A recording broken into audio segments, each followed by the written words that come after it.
मित्रों, आज के वीडियो में हम डिस्कस करेंगे लकवा पैरालिसिस के कुछ घरेलू नुस्खों के बारे में, जिसे आप अपना करके 100% लकवा पैरालिसिस को घर पे रह करके इस घरेलू देसी आयुर्वेदिक नुस्खों से ठीक कर सकते हैं। तो दोस्तों, इसलिए वीडियो को अंत तक देखिएगा। देखने के बाद जो जानकारी आपको मिलेगी, अगर आप इस जानकारी से संतुष्ट होना तो दोस्तों वीडियो को लाइक करके अपने यार दोस्तों को जरूर शेयर कर देना। हो सकता है कि उनके जानने वालों में भी कोई हो जिन्हें इस वीडियो की जरूरत है, वो वीडियो को देख करके घर पे रह करके इस समस्या से छुटकारा पा सकें। दोस्तों, हमारे सभी वीडियोज में आपको आयुर्वेद का संपूर्ण ज्ञान और कुछ आयुर्वेदिक घरेलू नुस्खे सीखने को मिलता है, जिसे आप अपना करके छोटी बड़ी बीमारी को घर पे रह के ठीक कर सकते हैं।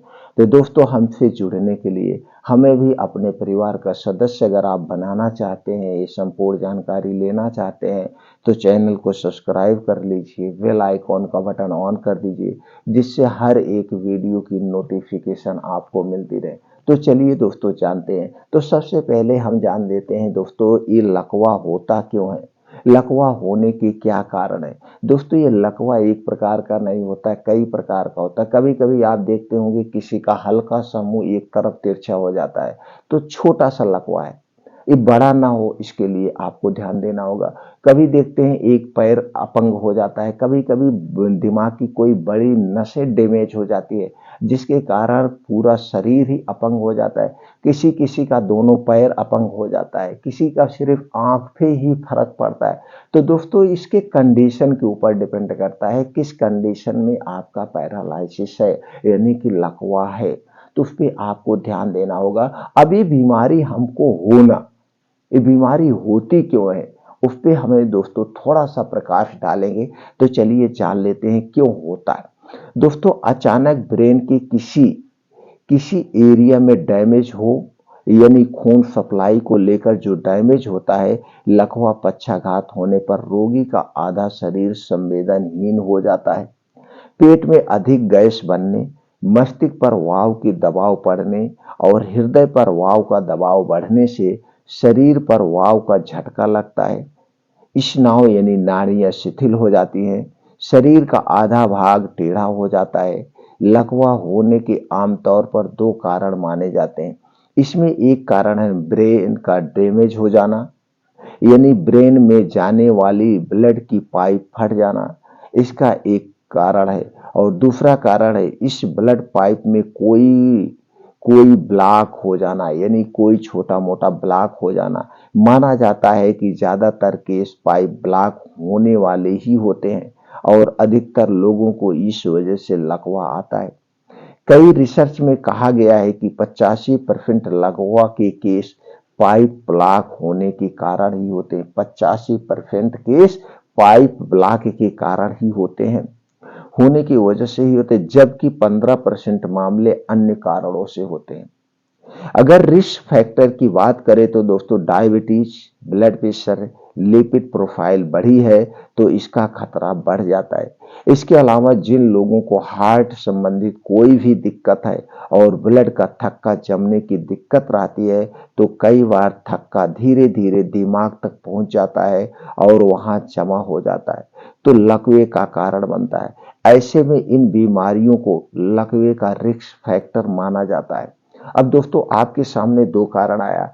एक तो पहला आया जब आपके शरीर में वायु का दबाव यानी गैस का ज्यादा बनना, तो आपको यहाँ पे ध्यान देने की जरूरत है। यही मेन पॉइंट है, इसी पॉइंट को आपको दूर करना है। अगर आप लकवा पैरालिसिस से बचना चाहते हैं, और मैं गारंटी लेता हूं अगर आपको नहीं हुआ है तो पूरी जिंदगी लकवा पैरालिसिस नहीं होगा। और इस बदलाव से ला करके एक छोटा सा बदलाव आपको लाना है रात के खाने में। यही छोटे से बदलाव ला करके आप पूरी जिंदगी लकवा पैरालिसिस से बच सकते हो। क्या बदलाव है दोस्तों? रात का खाना ही हमारे लिए सबसे खतरनाक है। रात का खाना क्यों खतरनाक है, चलिए उस पर प्रकाश डालते हैं तो आपके समझ में आ जाएगा। दोस्तों, जब हम रात में खाना खाते हैं रात में खाना खाते हैं तो सूर्य डूबने के बाद, उसके पहले आपको अपने पाचन तंत्र पे समझना होगा। दोस्तों ये जो हमारा पाचन तंत्र है, ये सूर्य की रोशनी पर काम करता है। जैसे जैसे सूर्यास्त होता है हमारा पाचन तंत्र स्लो हो जाता है, यानी कि रात में हमारा पाचन तंत्र दिन के मुकाबले आधे से आधा हो जाता है। ये क्यों? क्योंकि दोस्तों हमारे पेट में एक जठर पाया जाता है जिसे हम जठराग्नि कहते हैं, यानी एक प्रकार की अग्नि होती है, एक प्रकार की एसिड होती है, एक प्रकार की एंजाइम होती है, वही खाने को पचाती है। और जब हम खाना खाते हैं तो एसिड तुरंत बनना शुरू हो जाती है। तो दोस्तों इस सूर्य डूबने के बाद स्लो हो जाती है, इस सूर्य की किरणों पर काम करते हैं। और फिर दोस्तों हमें सूर्य डूबने के बाद जो खाना खाते हैं वो सही से पचता नहीं। और आज की क्या लाइफ स्टाइल है, आज की यही लाइफ स्टाइल है, लोग देर रात तक खाना खाते हैं, यानी किसी के घर 10 बजे खाना खाते हैं, किसी के घर 11-12 बजे। ये हम खाना खा नहीं रहे, ये हम बीमारी को निमंत्रण दे रहे हैं। तो आपको क्या करना है, सूर्य डूबने के 40 मिनट पहले आप खाना खा लीजिए। गर्मी ठंडी जो हो, आपको समय पता है कब सूर्य डूबता है, उसके 40 मिनट पहले आप खाना खा लीजिए। अब इसके क्या फायदे, सूर्य डूबने के 40 मिनट पहले जब आप खाना खा लेंगे तो आप 9-10 बजे सोने जाएंगे, तो दोस्तों 4 से 5 घंटे का बीच का गैप मिल जाएगा और ये खाना आपका पच जाएगा। फिर रात में आपको ना तो गैस होगी, ना तो एसिडिटी बनेगी और ना तो कब्जियत रहेगी, खाना पच जाएगा। और रात का खाना जब भी खाइए दोस्तों, तली भुनी चीजें नहीं होनी चाहिए। आज की क्या लाइफ स्टाइल है, लोग ये सोचते भैया दिन भर भाग दौड़ करते हैं, रात में उनके घर पूड़ी सब्जी पनीर जितना भी चीजें गरिष्ठ भोजन होता है यही बनता है। तो ये चीजें आप छोड़ दीजिए, रात का खाना सुपाच्य हल्का खाना होना चाहिए। ऐसा हम खाना खाएं जैसे हमने खाना खाया नहीं। अक्सर आप देखे होंगे तो खाना पच जाएगा। ये रात के खाने में दोस्तों 1-2 रोटी हो, थोड़ी सी सब्जी, बस भूख मिटा दीजिए, आपको सोना। अब इसके क्या फायदे, इसके 2 फायदे। एक तो दोस्तों 16 घंटे का आपको उपवास हो जाएगा। 16 घंटे कैसे, मान लीजिए आपने 6 बजे के पहले खाना खाया, चलिए 6 बजे मान लेते हैं, सुबह आप 10-11 बजे खाएंगे तो 16 घंटे का उपवास हो जाएगा। और इस 16 घंटे में आपके जो शरीर के अंदर के सारे आर्गन है अपने आप को रिपेयर कर लेंगे। आपको diabetes, blood pressure, blood sugar या दोस्तों आपको हार्ट अटैक जैसी कोई समस्या नहीं होगी। सिर्फ रात के खाने में बदलाव कर दीजिए, रात के खाने में। अब दोस्तों ये भी बता देते, अक्सर आप देखे होंगे किसी को रात में ब्रेन हेमरेज होता है, आप देखे होंगे रात में हार्ट अटैक आता है। और रात में जिसको नहीं आता है, दो आधा 50% तो रात में आता है। और 50% कब आता है, सुबह 6 से 9 के बीच में। जब आप रात में दोस्तों कोई अल्कोहल लें, जैसे शराब पी लिए, रात में खूब जम के खाना खाएं, सुबह जब आप उठते हैं तो आपको गैस कब्ज एसिडिटी होती है, आप सुबह जाते हैं लेटरिन, पेट साफ नहीं होता है। तो जब वाव खाली पेट हुआ, आप खाली पेट सुबह हुए, फिर वाव का दबाव बना, रात में खाना पचा नहीं, तो आप देखेंगे 6 से 9 के बीच में वो दबाव जब वाव का बढ़ता है तो हार्ट तेज पंप करने लगता है, यानी बीपी बढ़ जाती है, जिससे हार्ट अटैक। आप ये 2 टाइम नोटिस कर लीजिए, किसी को हार्ट अटैक या ब्रेन हेमरेज हुआ होगा रात 12 से 2 के बीच में होता है, 4 के बीच में, 12 से 4 के बीच में होता है, और सुबह 6 से 9 के बीच में होता है। अक्सर इतने पे ज्यादा केसेज आपको मिलेंगे, बाकी तो दिन में ऐसे छुट्टा पुट्टा, लेकिन ये 2 टाइम ज्यादा मिलती थी। टोटल रीजन है खाने पे। तो दोस्तों अगर इस बीमारी से आपको बचना है तो रात के खाने में ये बदलाव आप ला दीजिए। सुबह 4 से दोस्तों शाम को दोस्तों सूर्य डूबने के 40 मिनट पहले खाने का आदत आप डाल दीजिए और नॉर्मल खाना, ये बदलाव। अब दोस्तों आपको ये समझ गए क्या होता है, कैसे होता है ब्रेन हेमरेज। अब ये जान लीजिए इसके बचाव के उपाय क्या है। अगर आपको पैरालिसिस हो गया है तो एलोपैथ में तो इसको दोस्तों क्या दवाएं दी जाती है, विटामिन B12 की दिया जाता है, जैसे मेथाइकोबालामिन, अल्फा लियोपिक एसिड। इसी ग्रुप की जो दवाएं होती है इसी का इंजेक्शन दिया जाता है। इसी आपको दोस्तों टैबलेट या कैप्सूल खिलाया जाता है, कैल्शियम मल्टीविटामिन, यानी कि वहां कोई और सीधा सा उपचार नहीं है। या तो फिर आपको क्या दिया जाता है, ब्लड को पतला करने वाली चीजें दी जाती है, और कोई चीज है ही नहीं है। बस इसका टोटल इलाज है आपकी दिनचर्या। अब आपको क्या करना है, आपको योगा एक्सरसाइज करना है, एक्सरसाइज ही इसका इलाज है और कुछ घरेलू नुस्खे हैं। और कोई इलाज नहीं। आपको खूब एक्सरसाइज करना है और बचे रहने के लिए दोनों के लिए आपको एक्सरसाइज करना। अब इसके लिए क्या करना, अगर आपको पैरालिसिस हो गया तो सबसे पहले आपके शरीर में जो वात पित्त कफ पाया जाता है इसे आप बैलेंस करिए। वात पित्त कफ को बढ़ाने वाली जो चीजें उसका सेवन नहीं करना है। अपने डेली डाइट में दोस्तों विटामिन बी 12 वाली चीजें आपको लेना है, विटामिन बी 12 वाले। तो चलिए दोस्तों कुछ हम नियम बताते हैं, पहले इसे आप अपना लेना है, फिर उस नुस्खे के बारे में जानते हैं। सबसे पहले आपको 5 बजे उठ जाना है किसी भी कीमत पर। दोस्तों आपके घर में कोई सदस्य तो थे, 5 बजे उठा दीजिए। उठने के बाद 1 से 2 गिलास गुनगुना पानी दीजिए। पानी गुनगुना बासी मुंह पीना। इससे क्या होगा दोस्तों, जो आपके आंतों को किडनी को डिटॉक्सिफाई करेगा, गैस कब्ज एसिडिटी को दूर करने में मदद करेगा। अब फ्रेश होने के बाद अब आपको योगा प्राणायाम मॉर्निंग वॉक करना है। 2 योगा आपको जरूर करना है। इनको कोई पकड़ करके जहाँ पे हरी घास हो, जहाँ पे मिट्टी हो, अगर आपके घर में कोई ऐसा सदस्य है तो उसको ले जाके उसे आपको टहलाना है। जितना तेज पकड़ के टहला सकते हैं उसी नंगे पांव उसी पे टहलाना है।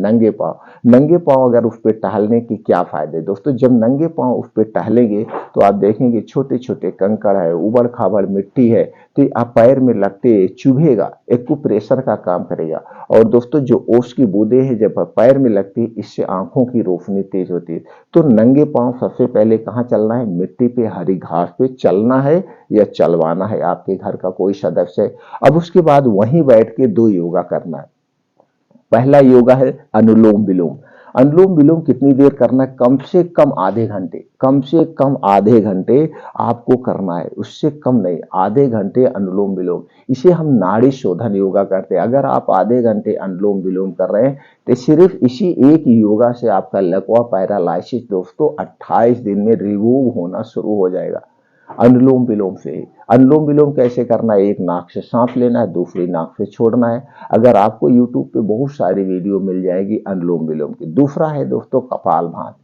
15 से 20 मिनट आपको कपाल भात करना है। अंदर की जो हवा है उसे मुंह के माध्यम से बाहर, नाक के माध्यम से बाहर निकालना है। तो अनुलोम विलोम कपाल भात कैसे करना है आपको यूट्यूब पे बहुत सारे वीडियो मिल जाएगी, आप देख सकते हैं। ये हो गया दोस्तों पहला उपाय आपको करना है। तो दोस्तों सुबह गुनगुना पानी, हो सके तो इसमें आधा नींबू निचोड़ के पी सकते हैं, लेकिन याद रखना नींबू पानी जब भी बनाना मिट्टी के बर्तन में या कांच के बर्तन में ही बनाना और उसी बर्तन में ही पीना।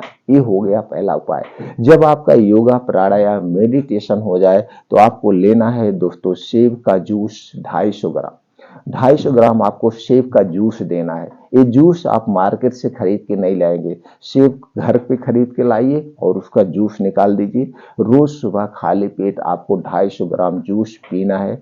जूस पीने के 1 घंटे पहले कुछ नहीं खाना पीना है और जूस पीने के 3 घंटे बाद तक कुछ नहीं खाना पीना है। 3 घंटे तक ये अपना काम करेगा, कुछ आपके मुंह में नहीं जाएगा। कुछ का मतलब कुछ नहीं जाएगा। अब उसके बाद दोस्तों एक सलाद आपको लेना है। ये जो सलाद हमने बनाया है इस सलाद में जो चीजें प्रयुक्त होगी सारी चीजें आपके पाचन तंत्र के लिए, गैस एसिडिटी को दूर करने के लिए और शरीर को शक्तिशाली बनाने के लिए चीजें। तो चलिए उसके पहले हम जान लेते हैं सलाद हमें कैसे खाना है, सलाद के खाने की क्या नियम है। दोस्तों सलाद जब भी खाना, इसे खाने के साथ हमें नहीं खाया जाता है, खाने के स्थान पर सलाद खाना चाहिए। सलाद जब भी खाइए दिन में खाइए, रात में नहीं लेना है। सलाद खाने के 1 घंटे पहले हमें पानी नहीं पीना है और सलाद खाने के 3 घंटे बाद तक हमें पानी नहीं पीना है। ये आप देखिए। अब एक दिन में हमें कितना सलाद लेना है, जितना आपका वजन है वजन का 5%, वजन का 5% आपको क्या करना है, सलाद लेना है। जैसे मान लीजिए आपका वजन 50 किलो है तो आप 250 ग्राम सलाद देंगे। आपका वजन 60 किलो है तो आप 300 ग्राम सलाद लेंगे। अब चलिए जानते हैं सलाद में कौन कौन सी चीजें होंगी। सलाद में होगा दोस्तों गाजर आपका 100 ग्राम, चुकंदर 50 ग्राम, आप चाहे तो प्याज भी ले सकते हैं, टमाटर भी ले सकते हैं, लेकिन चुकंदर और गाजर जरूर होगी।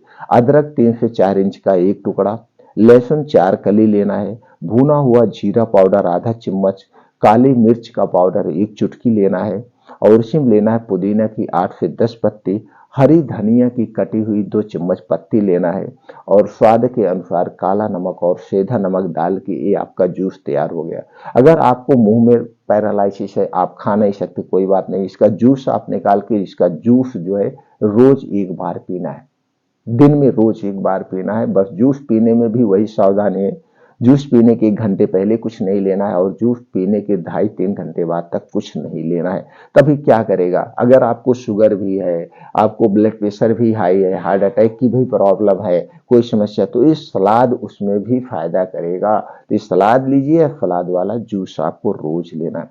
अब दोस्तों ये घर पे पाउडर बनाना है, इस पाउडर को आपको लेना है। इससे आपके शरीर में जो है दोस्तों ब्लड प्रेशर अगर है, ब्लड शुगर, उसे भी इम्प्रूव करेगा, उसके साथ साथ आपके शरीर को शक्तिशाली भी बनाएगा। तो दोस्तों ये पाउडर कैसे बनाना है, कौन सी चीजें होंगी दोस्तों, इसमें लेना आपको बादाम 100 ग्राम, अलसी का बीज लेना है 50 ग्राम, पिस्ता 50 ग्राम, अखरोट 50 ग्राम, मूंगफली का दाना 100 ग्राम, कद्दू का बीज 50 ग्राम, सूरजमुखी का बीज 50 ग्राम। ये सारी चीजें लेने के बाद इसे हल्का सा ला करके घर पे इसे भून लेना है। भूनने के बाद इसे ठंडा करना है, ठंडा करके इसका पूरा पीस करके पाउडर बना लेना है। अब इसी पाउडर को आपको सुबह शाम खाना है। तो कैसे खाना है दोस्तों, 1 गिलास दूध लेना है, दूध आपके घर का होगा, पैकेट का दूध नहीं चाहिए। अगर इसमें से गाय का दूध मिल गया तो अमृत के समान है। अब इसी 1 गिलास दूध में 3 चम्मच पाउडर आपको मिला देना है। 3 चम्मच आपको पाउडर मिला के इसी दूध को सुबह शाम खाना खाने के 1 घंटे के बाद पीना है। और दूध पीने के 1 घंटे के बाद सोना, तुरंत नहीं सोना। अब दोस्तों इसमें कुछ बीज हैं, जैसे कद्दू का बीज, सूरजमुखी का बीज। ये बीज आप कहाँ से लेंगे दोस्तों, बीज 2 टाइप के होते हैं, एक जमाने वाला बीज, एक खाने वाला बीज।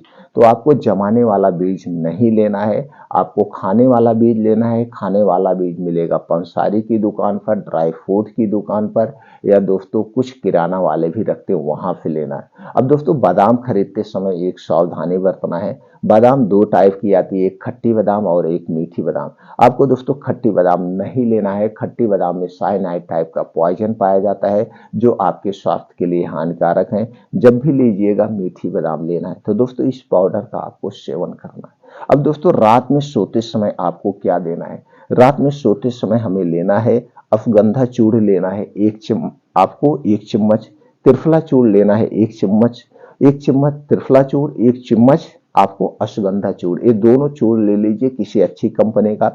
लेने के बाद इसे रात में गाय के दूध के साथ, यहाँ पे गाय का दूध स्पेशली चाहिए, गाय का दूध, वो भी देसी गाय का दूध सबसे अच्छा होता है। तो देसी गाय के दूध में कुछ ऐसे गुण पाए जाते हैं जो पैरालाइसिस में दोस्तों उपयोगी है, इसलिए गाय का दूध देसी आप मैनेज कर लीजिए। तो देसी गाय का दूध 1 गिलास लेना है और उसी में आपको डाल देना है त्रिफला चूर्ण, अश्वगंधा चूर्ण। अब इसी दूध को आपको पीना है रात में खाना खाने के 1 घंटे के बाद, दूध को पीना है। दूध पीने के बाद कुछ नहीं खाना पीना है, और दूध पीने के 1 घंटे के बाद सोना है, तुरंत नहीं सोना है।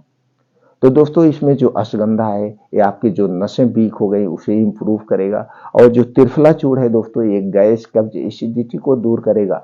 अक्सर उन्हीं को पैरालाइसिस होता है जिसे गैस, कब्ज, एसिडिटी की हमेशा शिकायत बनी रहती है। और दोस्तों ये गैस, कब्ज, एसिडिटी क्यों बनती है, तो दोस्तों इसके मेन कारण है आपके शरीर में जो वात, पित्त, कफ पाया जाता है, इसको जो बढ़ाने वाली चीजें उनका सेवन मत करिए।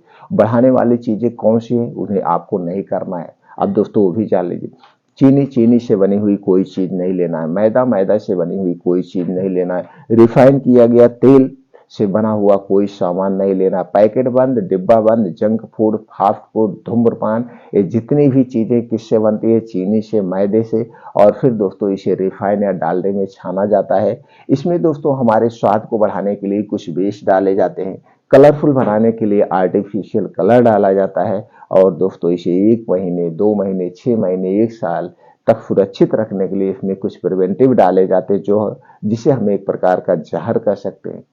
तो ये सारी चीजें हमारे स्वास्थ्य के लिए हानिकारक है, और जो ये वात, पित्त, कफ पाया जाता है हमारे शरीर में उन्हें बढ़ाती है। 3 चीजों का सेवन हमें नहीं करना है। और क्या नहीं लेना है दोस्तों, आपको कोई भी ठंडा पेय पदार्थ बिल्कुल नहीं लेना है अगर आपको ठीक होना है तो, जैसे ठंडा पानी, कोल्ड ड्रिंक्स, अल्कोहल, या फ्रिज का रखा हुआ कोई भी खाना या चीजें हमें नहीं लेना है। ये सारी चीजें हमारे शरीर में कफ दोष को बढ़ाती है, और जब कफ बढ़ेगा तो 5 से 10% बीमारी होगी। यानी कि सारी चीजें वात, पित्त, कफ को बढ़ाती है, इनका सेवन नहीं करना है। क्यों नहीं करना है दोस्तों, हमारे शरीर का तापमान कितना होता है, 37 डिग्री सेल्सियस। जब हमारे शरीर का तापमान यानी हमारा शरीर गर्म है, तो जब हम ठंडी चीज लेंगे तो दोस्तों गर्म और ठंडे का रिएक्शन होता है, आपको पता है। तो ऊपर से दोस्तों ये आपका शरीर क्या है, इसे क्या करेगा, इस ठंडी चीज को गर्म करेगा यानी अपने टेम्परेचर में करेगा, तो हमारे शरीर से इस तरह एनर्जी खर्च होगी। एक तो पहले पहुंचते ही शरीर को डैमेज कर दिया, ऊपर से आपका शरीर मेहनत करके इसे अपने टेम्परेचर पर लाएगा, तो भी नुकसानदेह है। इसलिए हमें कोई भी ठंडी चीज नहीं लेना है, हमें रूम टेम्परेचर का खाना खाना है, रूम टेम्परेचर का पानी पीना है, जो कुछ लेना है आपको रूम टेम्परेचर। अगर इतने नियमों का आप पालन कर रहे हैं तो दोस्तों बहुत जल्द ही आप पैरालिसिस लकवा से आप ठीक हो सकते हैं, निजात पा सकते हैं, आपके अपने हाथ में। लेकिन इस सारे नियमों का आपको पालन करना होगा, नहीं तो दोस्तों हम ऐसे जिंदगी भर दवा के भरोसे चलते रहेंगे। तो दोस्तों फिर मिलते हैं अगले वीडियो में।